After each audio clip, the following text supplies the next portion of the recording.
Bismillahirrahmanirrahim. Assalamualaikum warahmatullahi wabarakatuh. Anak-anak kelas 8, kita lanjutkan materi pembelajaran kita minggu lalu mengenai kebangkitan nasional dalam perjuangan kemerdekaan. Sebelumnya sudah dibahas mengenai latar belakang kebangkitan nasional. Dan juga sudah dibahas organisasi pergerakan pada masa itu seperti Budi Utomo, Sarekat Islam, dan Indi Separtij.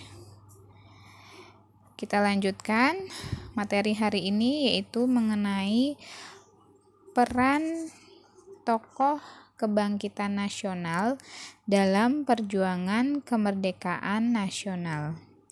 Sebelumnya, kita bahas mengenai arti penting kebangkitan nasional dalam perjuangan kemerdekaan. Kebangkitan nasional bagi para pelajar sebagai generasi muda memiliki arti penting antara lain. Yang pertama, kebangkitan nasional dapat berarti bangkit dari keterpurukan dengan menyongsong masa depan. Kita dapat memperbaiki, meningkatkan, atau mempertahankan prestasi saat ini. Masa depan wajib dikejar sebaik mungkin agar dapat mencapai prestasi yang gemilang. Keseriusan dalam belajar dan membentuk karakter yang sejalan dengan Pancasila sangat penting untuk menyongsong masa depan bangsa yang cerah. Kedua, kebangkitan nasional dapat berarti menguasai keterampilan yang diperlukan bagi masa depan, termasuk keterampilan teknologi. Ketiga, kebangkitan nasional dapat berarti bangkitnya kesadaran bahwa kita harus berani berusaha dan tidak pasrah menerima segala sesuatu sebagai takdir yang tidak terelakkan. Kita mampu mengubah masa depan dengan berusaha sebaik mungkin. Beberapa tokoh yang berperan dalam kebangkitan nasional pada saat memperjuangkan kemerdekaan nasional, diantaranya yang pertama, Wahidin Sudirohusodo. Dr. Wahidin Sudirohusodo lahir pada tanggal 7 Januari 1852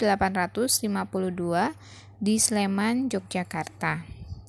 Wahidin menyelesaikan sekolah dasar dan menengah di Yogyakarta. Setelah itu, ia memutuskan untuk melanjutkan studinya di Stovia, Batavia.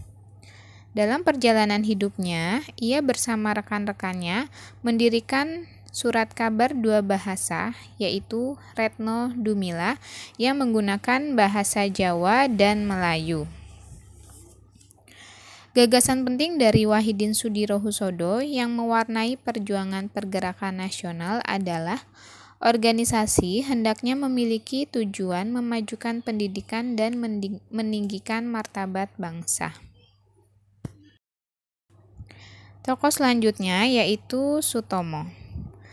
Dr. Sutomo lahir di Desa Ngepeh, Jawa Timur, tanggal 30 Juli 1888. Sutomo pernah mengenyam pendidikan di Stovia. Bersama para pelajar Stovia, Sutomo dan rekan-rekan mendirikan Budi Utomo pada tanggal 20 Mei 1908. Selanjutnya, Hos Cokro Aminoto. Haji Umar Said Cokro Aminoto atau dikenal dengan Hos Cokro Aminoto lahir pada 16 Agustus 1883 di Ponorogo, Jawa Timur. Setelah tamat Osvia pada tahun 1902, Cokro Aminoto bekerja sebagai juru tulis di Ngawi. Selanjutnya pindah ke Surabaya dan bekerja pada sebuah perusahaan daging. Di kota ini ia berkenalan dengan Haji Samanhudi, pendiri Sarekat Dagang Islam.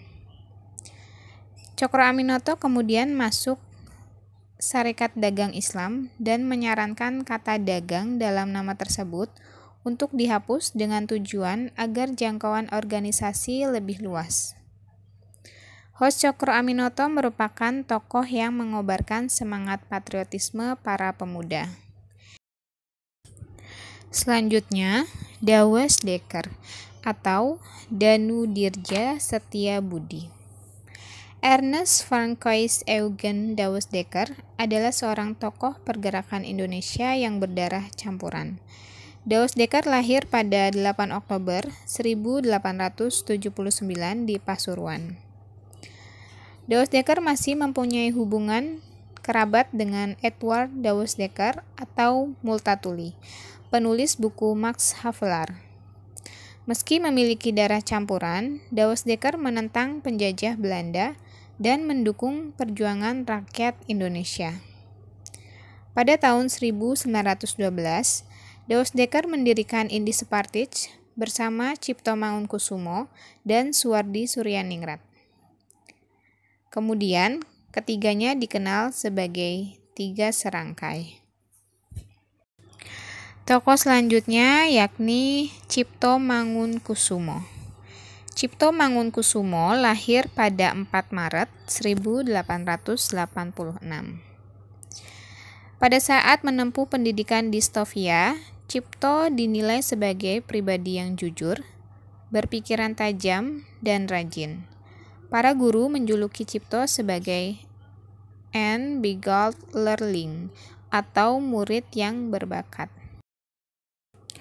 Cipto dengan tegas memperlihatkan sikapnya terhadap pemerintah Belanda dengan tulisan pedas mengkritik Belanda di harian De Lokomotief dan Batavia's Nieuwsblad sejak tahun 1907. Tokoh yang terakhir yaitu Suwardi Suryaningrat atau dikenal dengan Ki Hajar Dewantara. Suwardi Suryaningrat lahir pada 2 Mei 1889 di Pakualaman. Setelah menamatkan ELS atau Europees Lager School, ia melanjutkan ke sekolah dokter Stovia. Pada tahun 1913, ketika Hindia Belanda sedang merayakan 1 abad kemerdekaannya di Prancis, Suwardi menulis sebuah artikel yang sangat terkenal. Artikel tersebut berjudul Als ik een Nederlander was, dengan artinya seandainya saya seorang Belanda. Selain tulisan tersebut, Suwardi juga membuat tulisan yang berjudul En voor allen Mark ook allen voor een. Satu untuk semua, tetapi semua untuk satu juga. Namun tulisan Suwardi yang paling terkenal dan mendapat perhatian lebih dari Belanda adalah tulisannya yang berjudul Als ik een Nederlander was. Tulisan tersebut dimuat dalam surat kabar di Express tanggal 13 Juli 1913.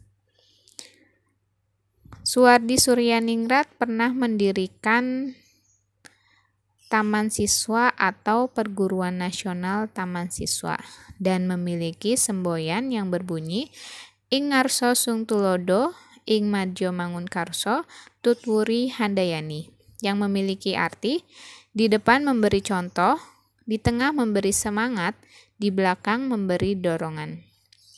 Selanjutnya, Suwardi Suryaningrat mengubah namanya menjadi Ki Hajar Dewantara saat berumur 40 tahun. Ki Hajar Dewantara pada masa kemerdekaan pernah menjabat sebagai Menteri Pendidikan. Itu tadi beberapa peran tokoh kebangkitan nasional dalam perjuangan kemerdekaan.